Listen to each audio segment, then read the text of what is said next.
Welcome to the Alien Probe Podcast. About this time, the official Air Force UFO project had one last post-death muscular spasm. The last bundle of reports had just landed on top of the pile on the storage cases when ATIC received a letter from the Director of Intelligence of the Air Force. In official language, it said, "What gives?" There had been no order to end Project Grudge. Joining us again today is Dr. Bill. Bill, how's it going? Hey, how are you doing? Living the dream as always. Living the California dream. Wish we had some water. Want to trade? Yeah, I think we've had. I can't even guess. We've had at least 10 inches of rain in the last month. Oh my God. Yeah, ton of rain. Worried about the septic tank. The groundwater level is really high. So we'll see. There's always every time it rains, there's a flood warning. We don't have flooding here, but I want it. I want dry weather. I fear the rain. Do you have a pond on your property? We have a pond behind us on the horse farm, and it's full. It's overflowing its banks. It's not as big as I've seen it like after a hurricane, but it's continuously growing. There's also a drainage pond in the middle of the neighborhood, and that's not too bad right now. We just as a neighborhood project, we just built a floating dock. Really? Which is not float. Yeah, it's not floating at this point, but the floating dock is so you can get to the. There's a pump for the pond to pump water out of it when it gets too full.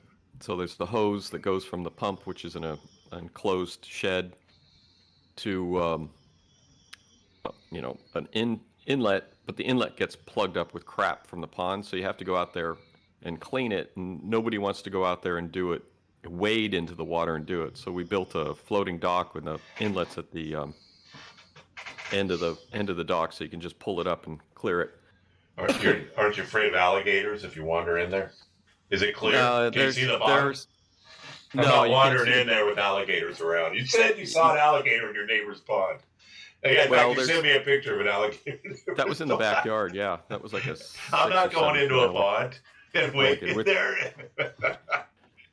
There was generally a little one will come around, but they don't stick around. There was a little one in another little pond nearby, and I haven't seen it lately. It still might be there, but they don't stick around for very long. And if they get over 6 feet, you can call and the exterminator. The exterminator.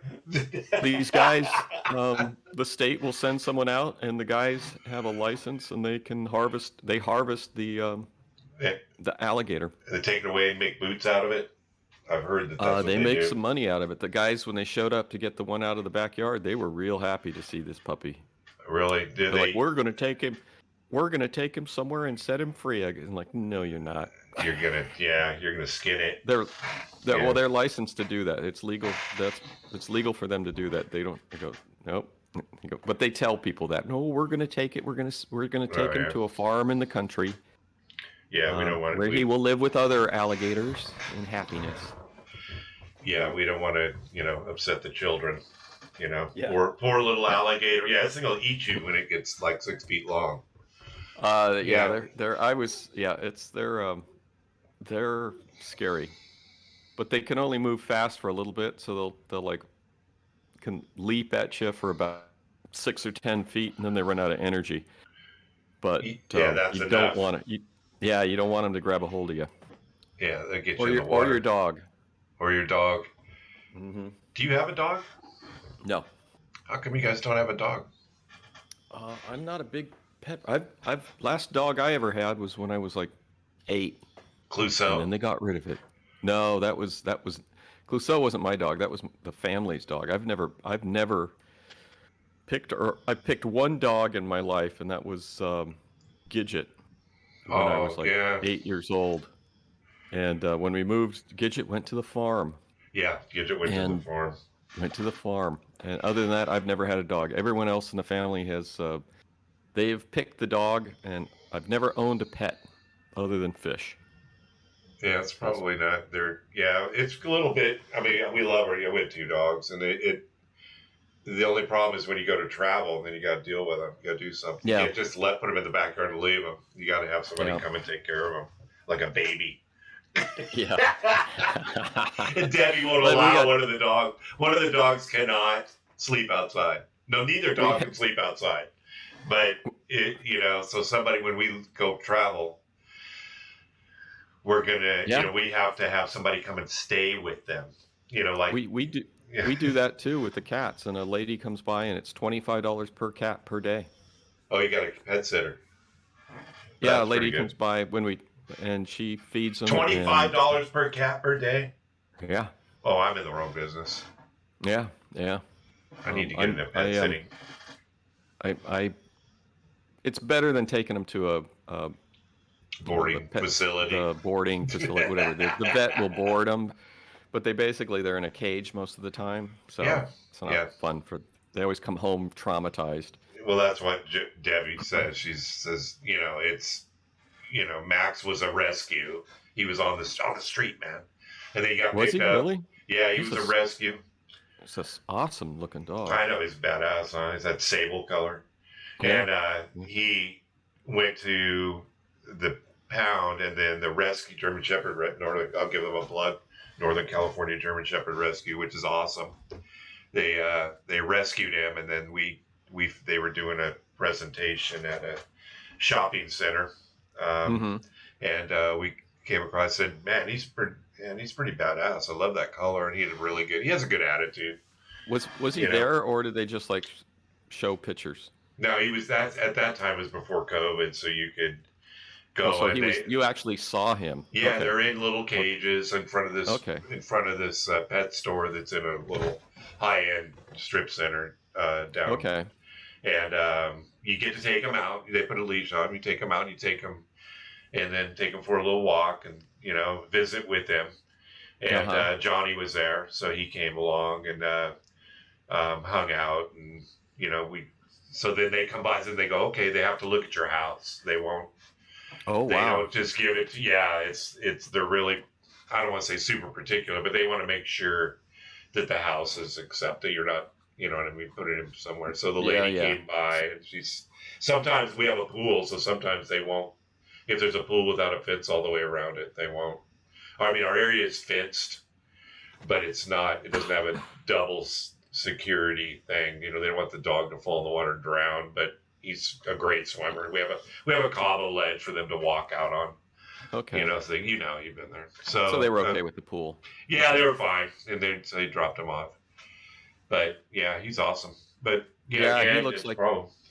he went from doggy hell to doggy heaven. Oh, he loves it here. And then Debbie's out now. When we do the podcast, she goes and walks him for a couple hours. And he's living the dream, living the doggy dream. Gets to go to the river every day. That's nice. We can walk there from here. It's a pretty Yeah, good situation. I saw that picture where you decorated him with. He got that stuff he picked. I said, "What did you?" She wouldn't do that. She does. I'm the dog prankster. I'll play little pranks on the dog, and she hates it. It's as though it's her because she doesn't have any kids, So these are her Yeah. kids. So when I play jokes or tease the dog, I get a dirty look, and so Oh, yeah. she would never put anything in that dog's collar. So the dog, she threw the stick and gathered up all that stuff on him, whatever those weeds were. From The the river. seaweed. She called it Yeah. seaweed, but it's some sort of. They actually Yeah. used to sell that. She worked at a pet store. She goes, "Yeah, we used to sell that stuff." Like, I used to know the name of it. yeah, it's got hydroperthia or whatever the Yeah, hell it's yeah. called. I know Weird. the stuff. You put it in your fish tank. Yeah, It makes air. I'm real phlegmy right now. Yeah, and you can actually see, if it's the stuff I'm thinking of it, you can actually see it make air bubbles. oh really? Maybe Yeah. we should get some. Yeah. Maybe we should trade Yeah, these dogs in for fish. I don't know. Yeah, get fish. Yeah, I'm maybe someday I'll get a dog, but I've never had an opportunity or lived someplace where I was comfortable having a dog.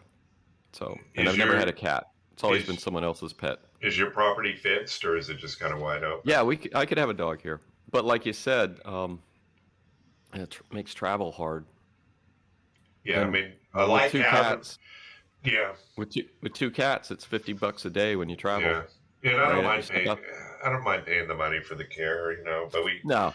find a kid, one of the kids can do it, or Yeah, we have resources, you have resources. but I like having a dog for security. I mean, not that we really need it in this area that much, but I like the fact that nothing's really getting in the house. Well, that's a lot of security. Well, That's like 150 pounds worth of security. Yeah, people don't generally break in here. Yeah, That's if they do, they just do it once. It's a good way to get bit hard. Well, you'll come home and you go, "Whose shoe is this?" That's all that's left. Should have fed me. Whose shoe is this? Where did this shoe come from? So let's talk. We're talking current events. What happened this week? And you sent me a couple videos. Yep. Mystery Wire. Jeremy Corbell released a new video from the Hyper Viper teams off of that ship, which was these apparently are the visible light videos from the what was the night vision goggles, NVGs. There's the NVGs where they look triangular, and he's saying that they are pyramidal. And then you have those are the night vision goggles, and then they have the regular light image showing UAPs. And they were triangular in shape in both. You couldn't tell in the night, just the regular light ones. You could tell they were red and white, flashing lights, and maybe blue. I didn't see blue. But Corbell said some interesting things about these ships were swarmed by hundreds, tens, many. Yeah. So I figured this was like a handful of drones, but he's saying it's like tons of them, 100 drones, went on for hours. This is some crazy stuff. Yeah, I was thinking about that the other day. I know Intel up here has I guess they have, you can have hobbies within your work kind of thing. Like one of the kids' friend's dad was a wheeler, and they were working on that. You ever see that robot, that white robot that kind of walks? It's an Intel. That's an Intel. Oh, thing. Yeah. I mean, very early in the robot game, probably. And I have a robot on my desk. He does it that you can program. I have a Lego NXT robot sitting here. Hell yeah! So, any weaponry? I am actually. I haven't been working on it, but I was going to set it up so it could track the cats. To follow the cats some around. sort of shock collar thing. No, but I want to. I am the prankster. I have the. It's got some optical sensors. It's got an optical. I can't remember if I got a thermal. I think it's just visual. I think I got I don't have a thermal, but it's got sound and it's got an optical sensor where you can, I think, detect motion. Really? So I started working on it. I was going to set it up so I could have it track, motion track, follow something once it sees it. But I haven't worked on it for a while. That was just something I was trying to have fun with. Yeah, you're a mad scientist. And then put a gun on it. You're a mad scientist. Put a gun on it. You're a mad scientist. Yeah. Okay. And put a gun on it, and then let it. Isn't virology your thing? Where did all this come from? Yeah. You like tech, I know. Well, computers. We live on computers now. What are those? Yeah. I don't know. So they had those, and I watched it, and I thought, anyway, the Intel they program, and they can fly these drones up, and they're pre-programmed because these guys aren't flying them doing this. They launch them, and they're the computer controlled, and they make giant happy face at that night. Oh yeah. You ever see those? Yeah. So I mean, if they've got that, but these things are a ways off of shore. Where did they come from? Are we thinking that they're I don't want to say alien. I kind of don't want to say alien anymore because I'm like, I don't know if these things are. And you talked about the second video, which is we can get into, which is a whole nother type of situation that kind of goes over what could be happening.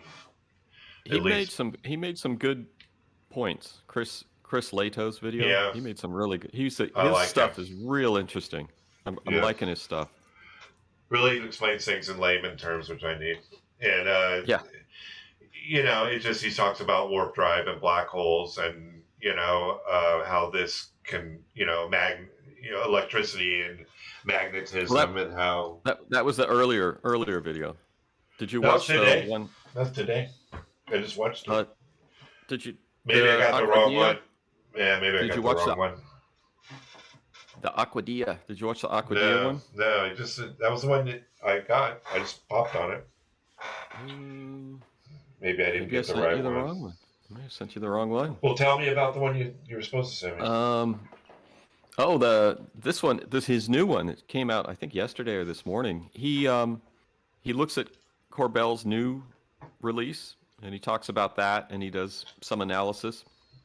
And then he goes into the Aquadia UAP video, which I've actually looked at, and then people said it was a Chinese lantern. Oh But yeah, apparently, where is Aquadia? What is that? Puerto Rico, Okay. I think. Does everybody know Yeah. that? Because I don't. I don't know. Never I didn't know it until I looked. You have to look it up. Okay. And he looked at this. There's Aquadia UAP video, but apparently that one had been professionally analyzed by a group, and this thing flies around. It's obviously not a magic lantern. It flies around this airport. It's traveling roughly 100 miles an hour, and it had an airplane, a prop plane that had a surveillance system on it. I think it was a drug. It was a drug interdiction plane, Right. and it was able to monitor this thing flying around the airport. And it actually, they were saying saying it split in two.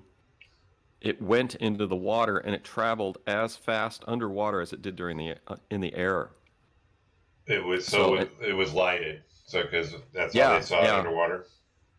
Yeah, well, they with their cameras and stuff. This is high Yeah. definition video. HDs. It looks Yeah. really good. And then there was another UAP video in the same location by a guy who him and his buddy pulled over off the side of the road, and they're seeing these UAPs, three of them, flying off into the distance that look a lot like the UAPs that were in the Corbell video, which is how this guy put it together. Watch the video when you get a chance. I'm a little disappointed that we went from flying saucers to Tic Tacs. I mean, they just don't look as cool. I mean, they're just white. I mean, it's kind of like, were the other ones the Volkswagens of the, or not the Volkswagen, the Edsels, or I don't know,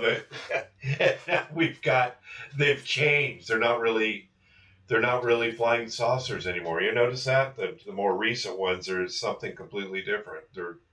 Yeah. Yeah, I don't know what's going on. Maybe there was never really any flying saucers. Maybe they were always these. And they just, Well, it's interesting. So I've bought more books. So I've been reading Close Encounters Man, which is about Hynek. Yeah. And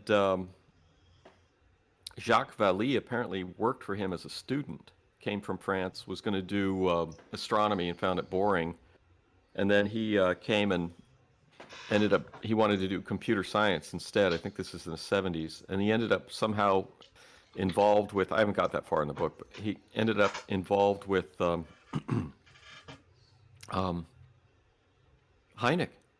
And then then Vallée went to Stanford area and ended up working for this physicist, got his name here, working for this physicist named, I guess, highly regarded physicist at Stanford, Peter A. Sturrock.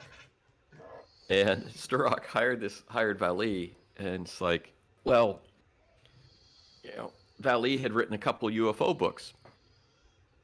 And so he's working for him because he needed a computer guy to do some stuff, and Vallée was the guy. And because he got interested in this, he read Vallée's books. And then this guy got into UFOs. So you have Hynek, who's a physicist, who was an investigator since 1947. He got into them and found it to be a fascinating phenomenon.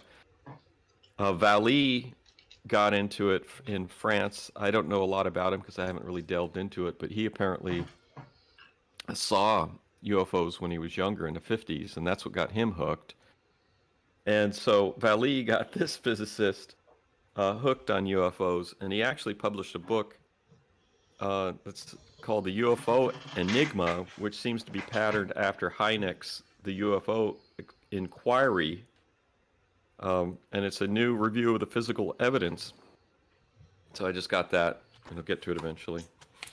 That came out in 1999 as compared to Hynek's UFO Experience. I think they have a newer edition that's come out, and that came out, I think, 72, Hynek's book, if I can read, 72.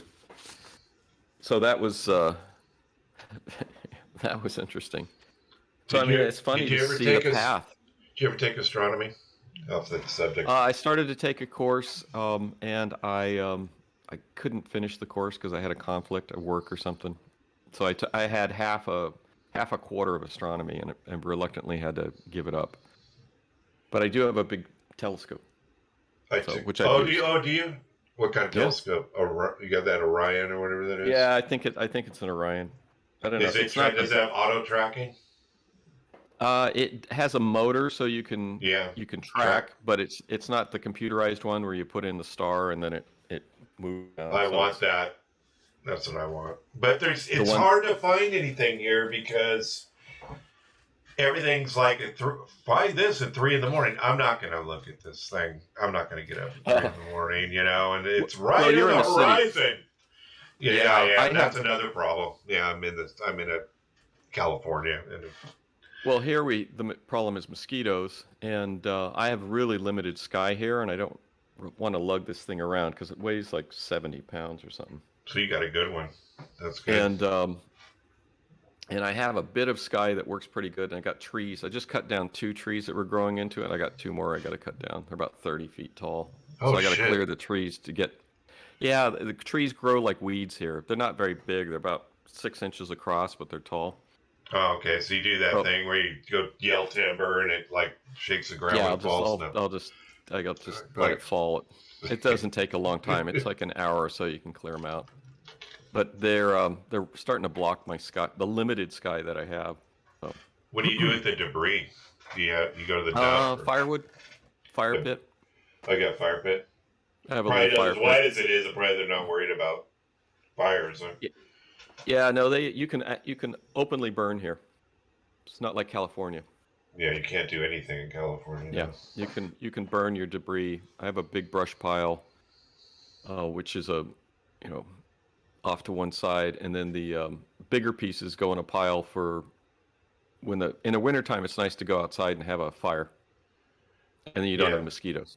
The California's got a new law. I don't know if this is new, if they've always had this about 4th of July. You can only in the places that you can do the safe and sane fireworks. The boring ones, and you can only do them from 6 to 11. That's the newest thing. You can't light off the legal ones after 11 o'clock. And and then you're not. Did you ever see the video of this? Is probably every state, but of the California during the night on 4th of July or New Year. It might have been New Year's, and they did this picture of all, and it looked like the entire area of Sacramento was. It was like Baghdad. It was insane. This was last year, right? Yeah. That was in L.A. too. Yeah, it was incredible. The dogs are just like, oh my God, what's the with the rockets and everything? Oh, all illegal shit. This is This is not stuff you buy on the corner. This is all ordinance. Well, here you can buy it. There's fireworks you can buy all sorts of crazy stuff. You just buy the shit that flies in the air and everything there. Yeah. We one year, first year we were here, we did it in the backyard and we set one of the trees on fire. That's awesome. Did you put it out or you just watched it? Yeah, we had a hose. We just sprayed it out with the hose. It was easy. And then I'm like, no, let's do it in the front on the street. Oh man. I mean, you got that big lot. Just too many trees. Well, plus in the back, there's the horse farm, and so the horses started going nuts on the horse farm. Yeah, you know what? Yeah, they get Nah, driven. so it was Yeah, like between the fire and the horses running around freaking out. I said, no, we're moving it up front. bummer. Yeah, so they're talking about where the pilot is talking about, what the propulsion methods could be and the black hole and all this, and it was Yeah, kind of fascinating. that was a good Yeah, video. It was thought yeah, provoking. I like that guy. He's very interesting. He's got a good take on these things, and his experiences um, are he knows the equipment. That's the thing. He knows the planes and he knows the equipment, so he can talk about it rationally. Whereas a lot of people, they just talk about this stuff. Um, like he said something great. He said the debunkers should not control the conversation, which is what apparently they're doing at this point. So he's just like, look at this stuff, analyze it. He's doing the same thing that we're doing. Look at the stuff, analyze it, ask questions. Yeah, You don't have to believe everything. Although with my reading, a lot of the things I've been reading in the Hynek book, some of these UFOs have been reported to have exhaust. So I don't know. yeah. So I don't know. It's like, well, I think you got to be pretty open about everything that you're. Yeah, and I was always and I've always said, hey, if it's got lights, if it's got exhaust, it's air breathing. If it's got exhaust, and again, we've talked a couple of probably 4 episodes ago about that. Yeah, and I think that also you need to keep an open mind with that, because there was a description in the Hynek biography about just where your producer Robert stayed the night. Yeah. Was it Twin Falls, Idaho? Yeah. There was a UFO seen there, and that one was like following a river, and the witnesses were really good, and it might have been a Tic Tac shaped one, but this one witness said that it definitely had some sort of exhaust. So yeah, I mean, you got to keep an open mind, but I mean, yeah. So if it's obviously, it's hard to say if it's obviously a plane. It's a plane. These guys are they're different wherever they came from, or if there is a day. I mean, that's the latest now. I want to see aliens and all that, but my latest thought is that are these things even, I say manned, whatever is in there, are they even manned? Or are these just remote control drones and flying machines? The stuff that the Navy is seeing sounds like it's drones, AI stuff. Yeah. It's autonomous vehicles, autonomous UAPs flying around doing an assigned mission is what I think they are. Yeah, I'm not given their size. Yeah, I'm not thinking those are extraterrestrial in any. Those are just they're Chinese or they're the Chinese. Yeah, Chinese are. I don't know. Well, that's the next thing that I wanted to talk about. Christopher Mellon, who was in the Phenomena video. Yeah. He was. He wrote a. I guess it's on that website that he's involved with. He wrote a article. It says, "Don't dismiss the alien hypothesis," and he states, and as the report that just came out from the Pentagon or the intelligence services, he says, "We have no reason to believe these objects are from Russia or China." And he says, more likely, from any vantage point, we are more likely to encounter probes than signals from ET. Says the radical capabilities are consistent with probes or craft from a spacefaring civilization. What else does he say? He says they need to, says mainstream scientists currently lack any detailed understanding either of the phenomenon or its long history, which I've discovered. I didn't realize this history was so extensive and well documented. Yeah. He says we can no longer deny that someone has mastered technology beyond our understanding and is using it to monitor U.S. military forces. Non-human origin is presently the theory that best fits all the facts. So that's Chris Mellon, who's involved with Elizondo and Blink Blink 185, Blink 182. 182. Blink 1. We still don't have his name, but yeah, we know who we're talking about. Yeah, you can figure it out. And then the other thing that I saw was at NASA. This was on June 4th. It's a month ago. Bill Nelson, former Florida senator, who used to be an astronaut, says it's not clear, even in the upper echelons of the U.S. Space Agency, what the high-speed objects observed by Navy pilots are. So that's, and then, so it's probably not. Well, I don't know. We don't it's hard know. to say. Yeah, I could easily see the Chinese developing AI clone swarms to monitor U.S. ships. Yeah, that I think is, I don't know if it's Chinese, but whatever it is,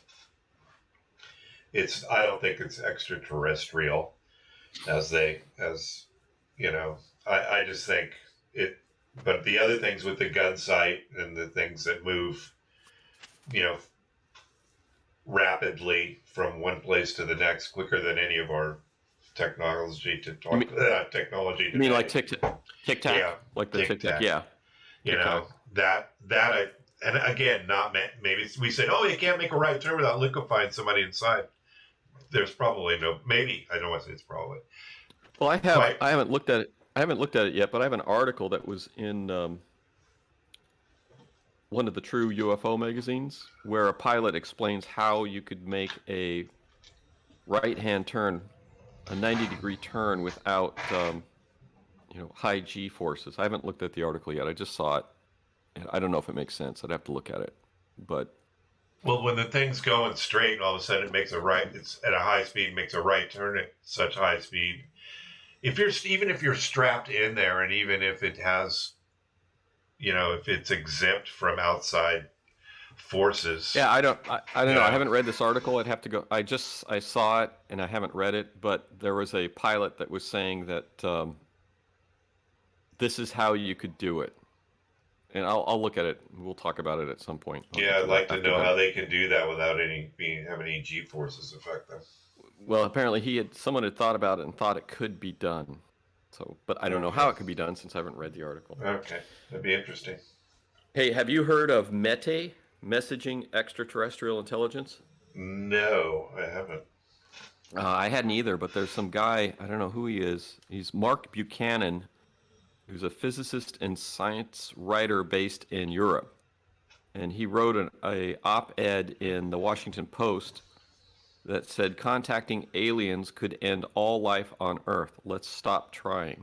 I think I saw something about that. Yeah, that it's going to be more problematic for us to make contact.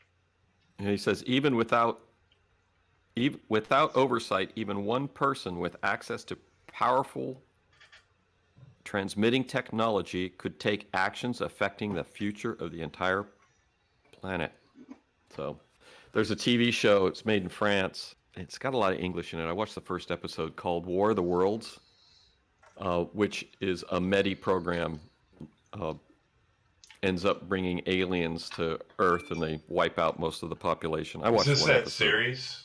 That series? What? The TV show? Yeah. It's recent. It's new. I just saw it. I just saw it somewhere. Is this the one where the aliens are like dogs with like little plungers coming out of their heads and pokes? I don't know. I watched one episode. We're watching it. The War of the Worlds. Is it France? Are they French? It seems to be American. I don't know, but I can't. I haven't really. It's kind of non. We haven't really figured out where it is yet. Yeah, there was another one that came out last year, the year before, which seemed to be based on War of the Worlds by H.G. Wells, and this one seems a little different. And it's different than that. That H.G. Wells one was actually in. I don't know when it was. Anyway, I watched a couple of those episodes.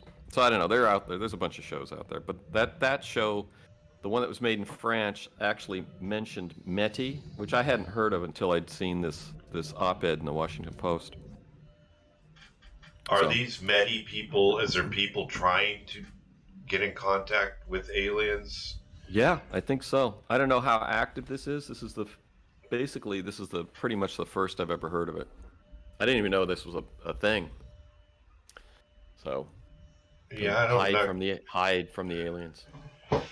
Again, are they here? Are they in the mothership? I mean, when you hear about abductions, it's they're taken to motherships that are beyond the moon or behind the moon.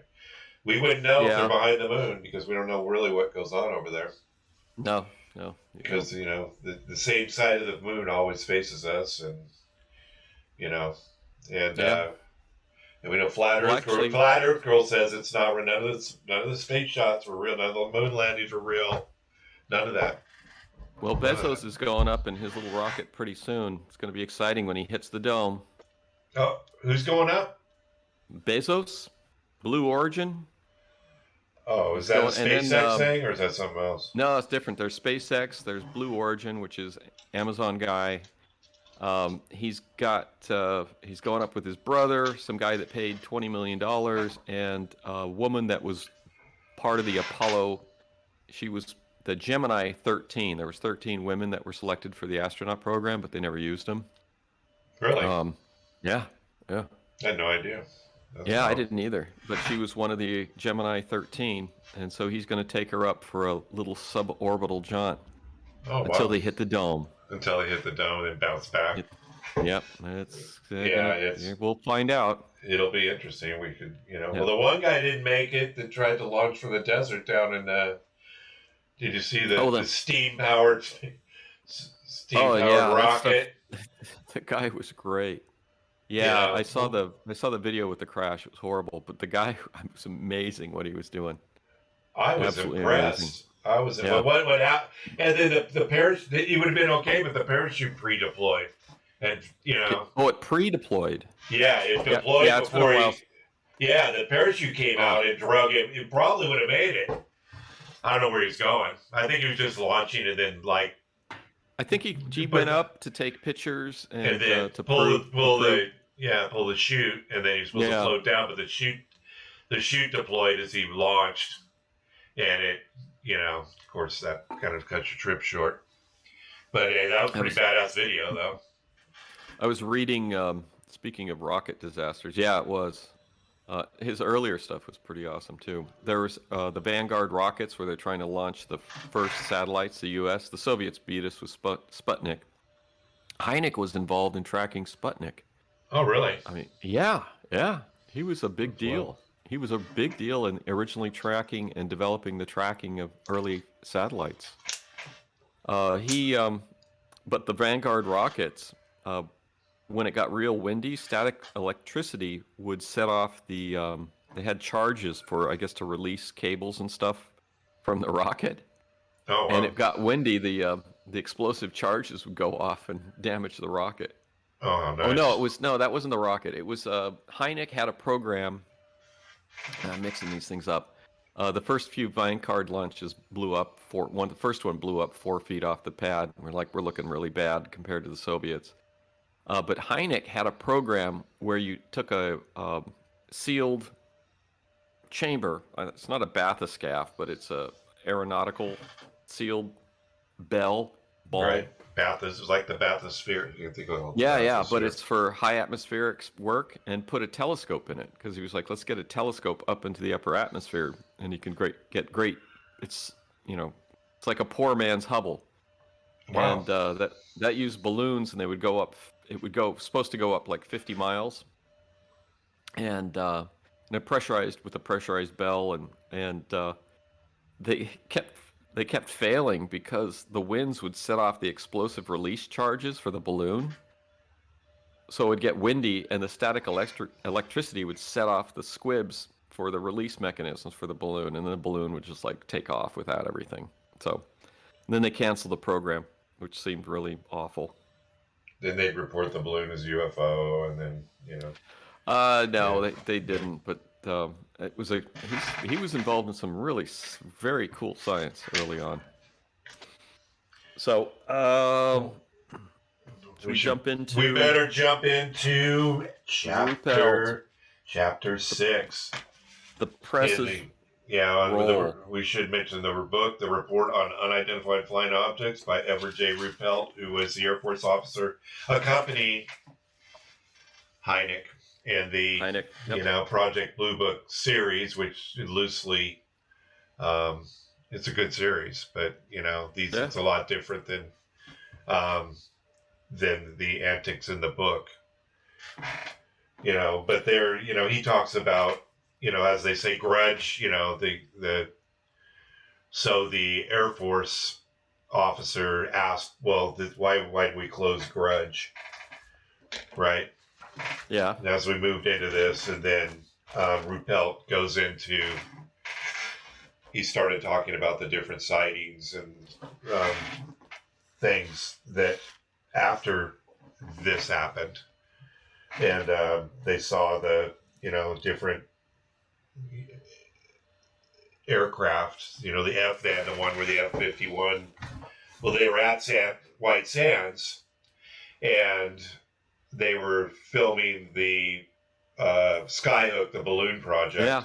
Yeah. And filming, and they were using radar, and all of a sudden this spaceship shows up. And so they moved all the equipment. They went to get it on radar. They scrambled. And this F-51 thing, it kept bothering me because I've heard of the P-51 Mustangs. And Right. like, what I know. is I know the this designation. I can tell you the designation. I found that out. Yeah, go ahead. What did P. you find? Oh, P is maybe the I got it early wrong. version. P is P. the early P version. for the U.S. Air Corps.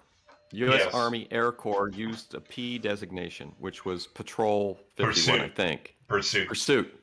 And then when it became the U.S. Air Force, it became F-51, which is fighter designation. Correct. Yeah, because it was bugging me because I'm like, what is this? Are they saying it wrong or what? Well, that was the later designation. I thought P was the last version, and that's what they always talk about is P whenever we're, I was a huge aircraft buff, so I still am. Yeah.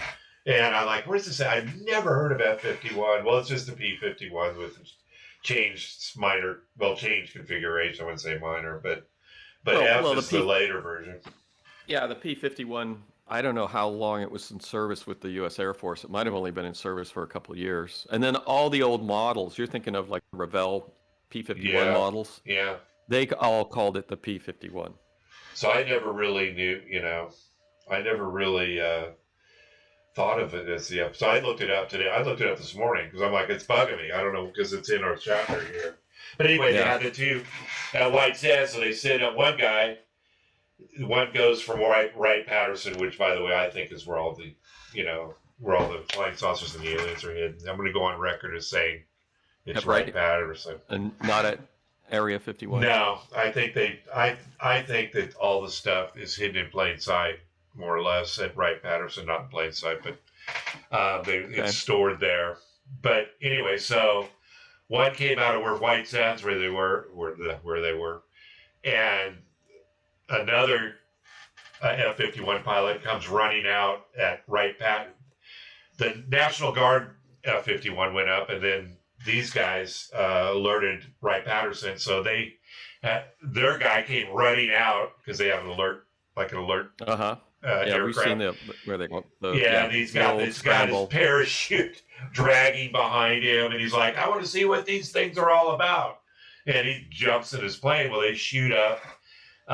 Very similar to what the Mantell incident where the F-51 crashed, and they went into the clouds. It went up into the clouds.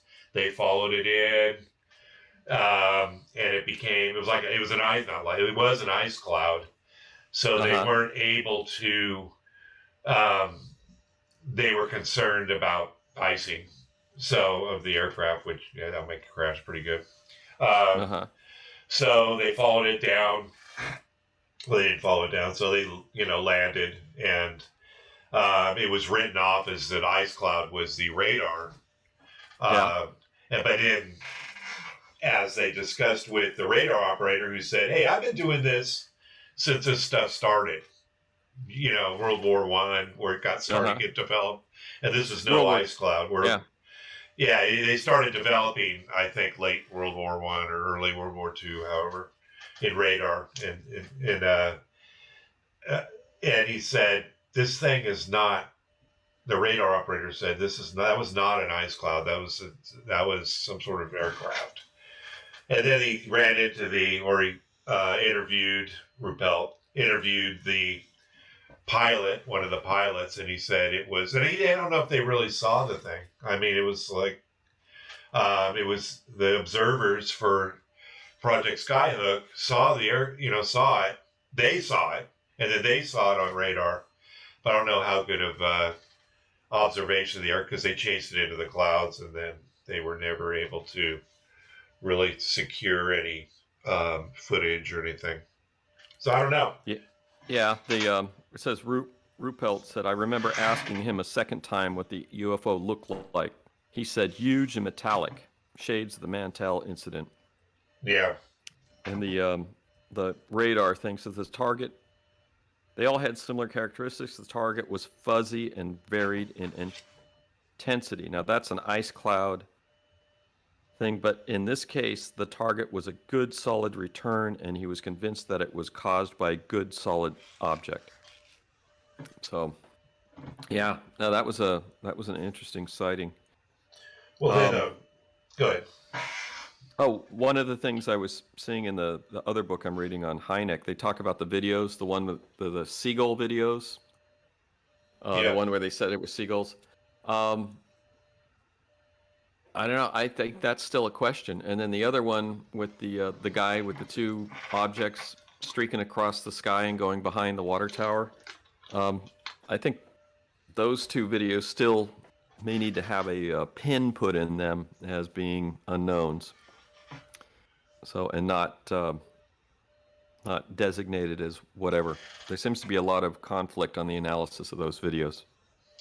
And this chapter is full of different sightings. R.B. McLaughlin, who made a statement in True magazine, he was a military officer at White Sands, and then he had seen. He'd seen the whatever it was, the spaceship or whatever, flying saucer. Yeah. Yep. And he did the report in True magazine. He was cleared to do the report by the military in True magazine. Yeah.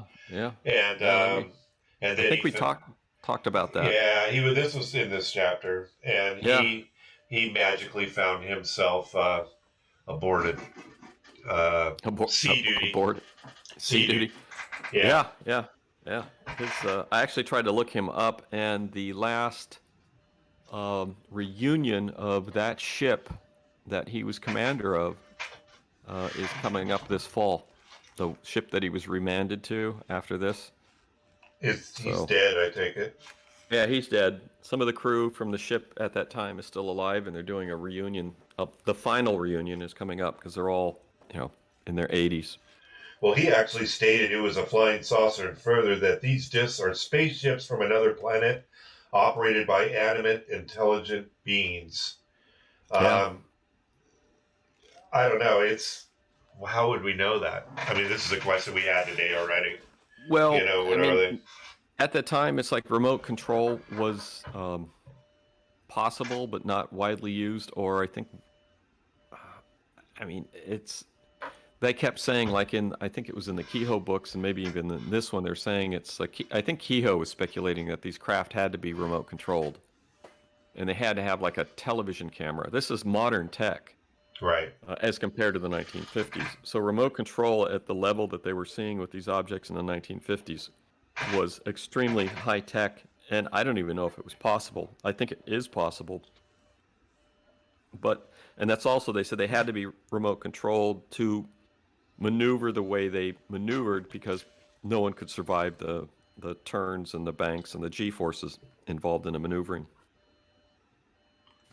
So, but that's 1950s or whenever these sightings were 55. No, these have to be in the 50s. 1950. Yeah. So the technology wasn't there. I mean, even the V2s. I don't know, but the V2s might have had radio guidance. But the V1s were just launched and pointed. It was time and distance. Yeah, time and distance. The V2s might have been radio directed, but the I do know that the uh, British had were able to manipulate the radio direction of the German bombers because the German bombers that were bombing England didn't do um, air navigation. They followed a radio beacon. They used radio navigation, Right.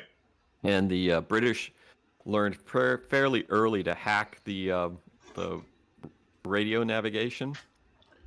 So they would tweak the German bombers. They didn't want them to know that they could do that because then you just revert to Yeah. you know Yeah. regular astronavigation for your targets.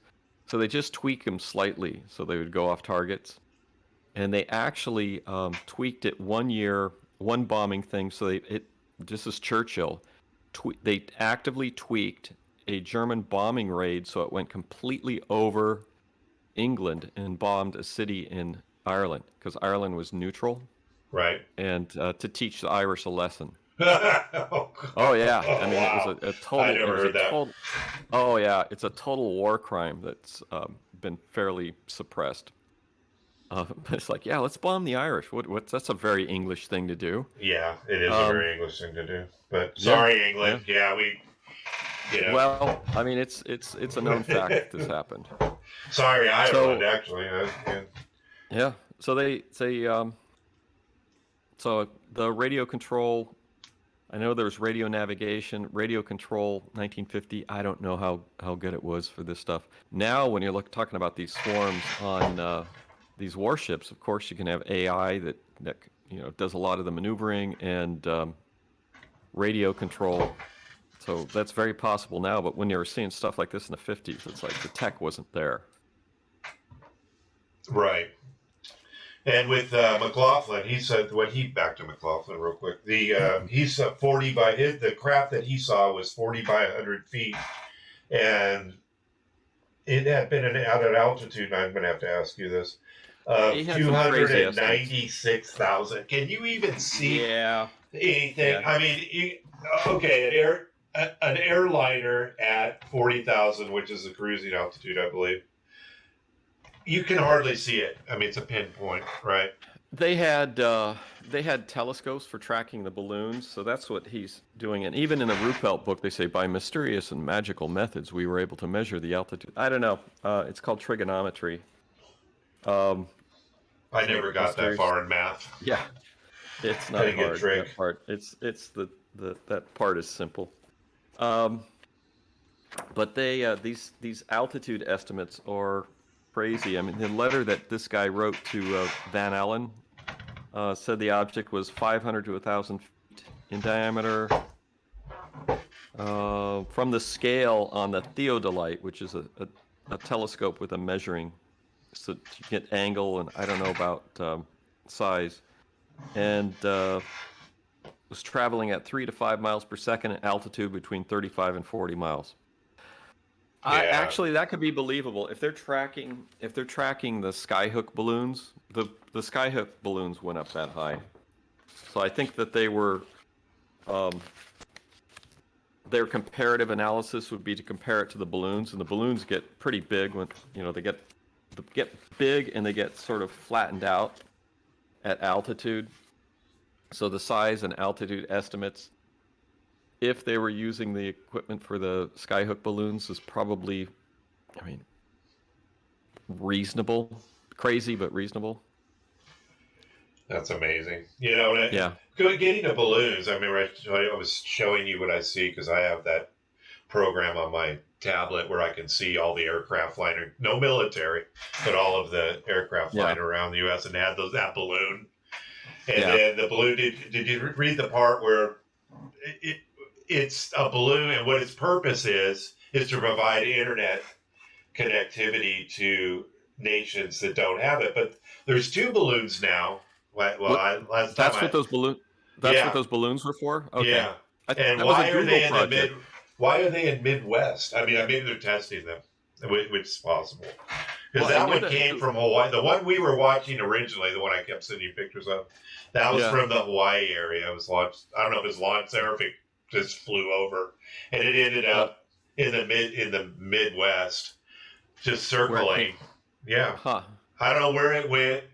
The I know. altitude was I know. 60,000, Okay.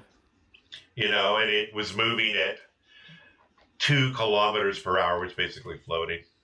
And but it's funny how it makes its way across the U.S. But it was bizarre because you never hear anything about this. But I look on this program, and here's these two, because you have little airplanes. What it is it's just a lot of aircraft, all this airliner shit. It's amazing how many are in the air all the time. Oh, yeah. And then there's these two balloons. I go, what the hell is with these balloons? So I ended up, from their call sign, I was able to look it up on the internet and find out what they were doing. And I'm like, well, why are they here? And why I guess we just don't travel in circles that they even talk about this. And it's, but I know weird. Google had this project, and they were talking about, I think they've dropped the project at this point. Well, then they left their balloons flying around because it's still. Well, maybe I don't know if it's. I saw somewhere that they weren't going to pursue the balloon internet project anymore, but who knows? I mean, it's like one of those things you see on the news. You go, oh, and then that's it. You don't really. I didn't dive into it. It's just, well, we're done with this. They just leave the balloons just floating. Well, we have no way to really bring them down unless we shoot them, and we'll just let them float around until they land somewhere. And, it's just weird. The whole thing was, because that's what we talk about. It's something really bizarre. That was interesting. Yeah, I think balloons are, I love the idea of airships. I wish they had those. Yeah, we need to get back to Well, they do. There's actually, I looked into it. There's like a tourist airship in Europe. I looked into that. I'm not willing to pay that amount of money to fly around in an airship for an hour. Come on, man. How much was it? I don't know. It was like $1,000 or something. Oh, come on. Nah, I ain't doing that.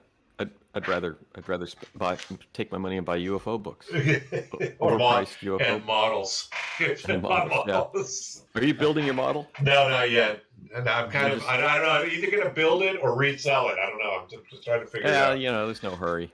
It's sitting in the game room, and Debbie finally put it in a pile with some other stuff, so it's waiting for me. Yeah. But we're going to go ahead and so basically we're going to rush. I mean, this is what this chapter was about. A lot of sightings. Grudge is back. Yeah. Grudge is back. Well, Grudge is done.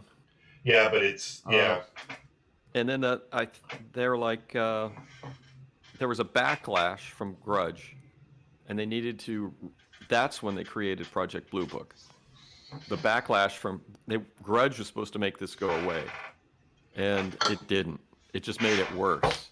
I mean, this is the same, and we're seeing this pattern again today. It's like with this new program at the Pentagon. It's like Grudge went to Blue Book. Blue Book was wrapped up, which we'll eventually get to talk about 1969 with the Condon Report. And then that went away.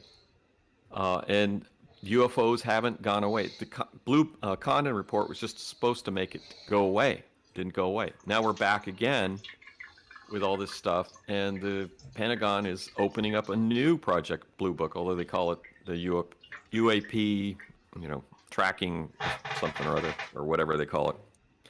So we're in a time loop. We're in a UFO time loop. Yep. All right, let's go ahead and wrap it up. Thanks, Dr. Bill. Thanks for listening to the latest episode of the Alien Probe Podcast.